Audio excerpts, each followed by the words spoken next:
As you all probably know, this month, February, is Black History Month.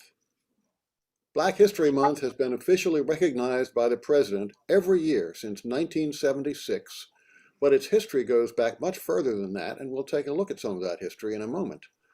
The Black Lives Matter movement is an important part of this month's observances, so we need to take a look at that too. Locally, many of us have often attended the Black Lives Matter vigils in Warrenton on Saturday mornings.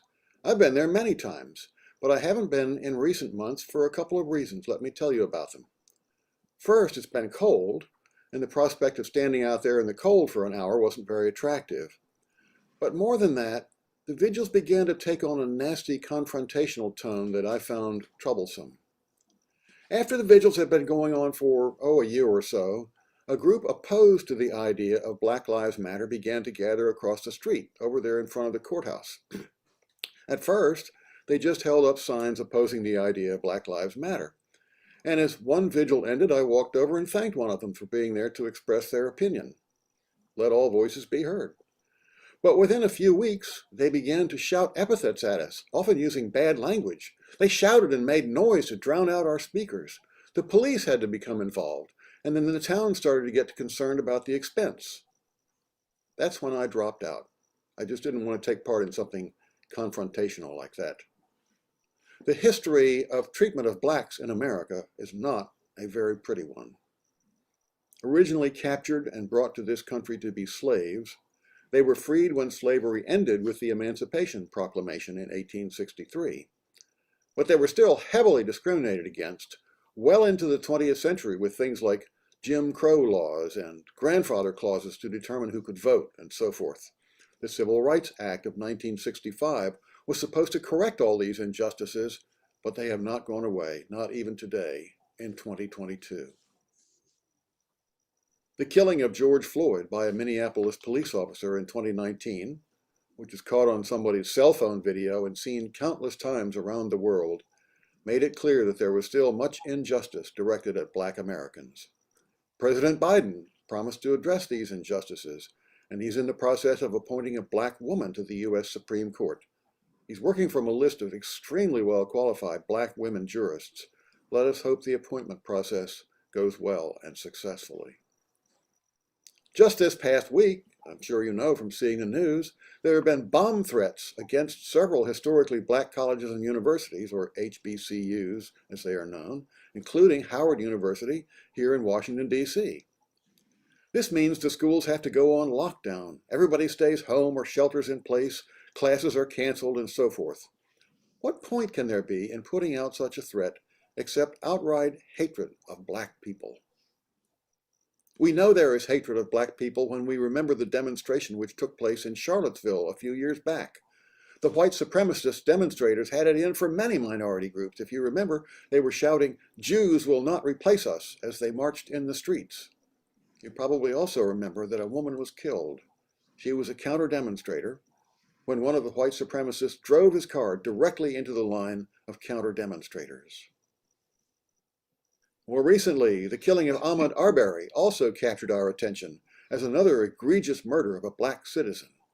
In February of 2020, Arbery was jogging in a Georgia neighborhood when 3 armed white men began to pursue him in 2 pickup trucks, and they took video of what they were doing.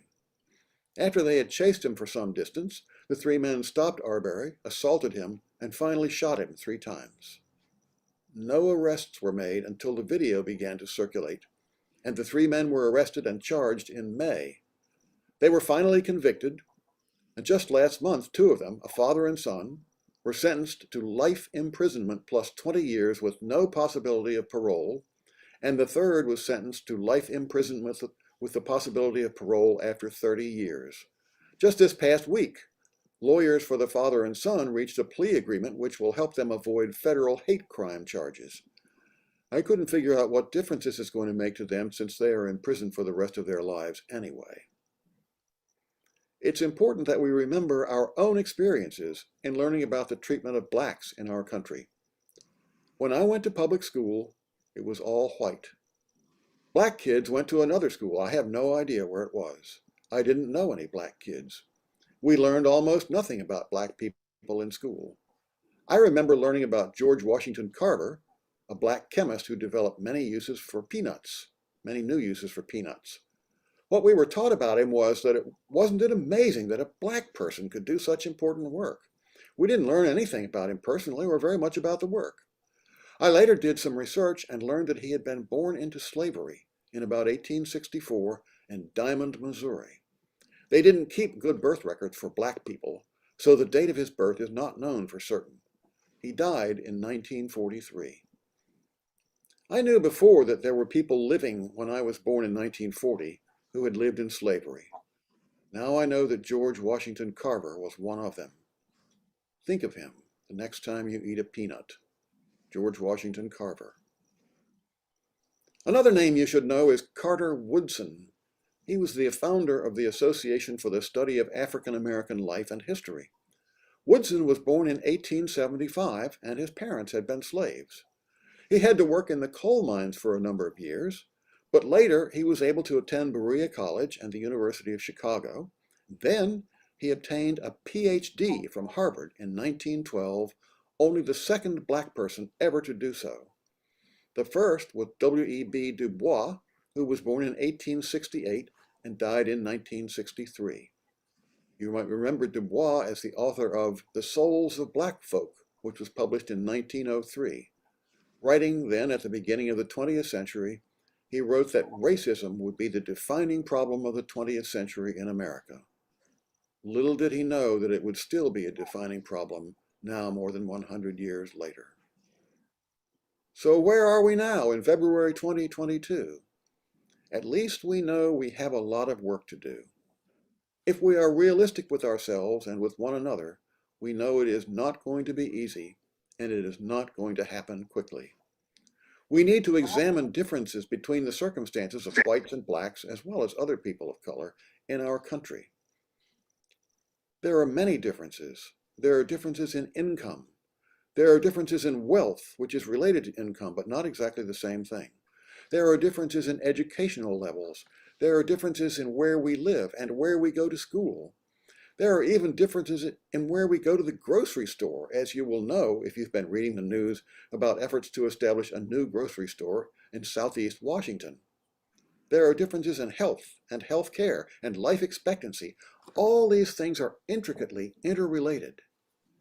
Think about it. If you live in a neighborhood where there are liquor stores and convenience stores but no grocery stores, you are more likely to eat beef jerky and soda pop than fresh vegetables and fruits, and that contributes to your health, or lack of it. What should we be doing about this, you and I? First, let's be aware. Let's think about these things and talk about them with one another. Let's redouble our efforts to be in touch with black people, which haven't been very effective in the past. Let's hope the 21st century will be better for black Americans than the centuries leading up to it. And let's each do our part to help make it so. That's some of what I think about Black Lives Matter these days. What do you think? Let the congregational dialogue begin.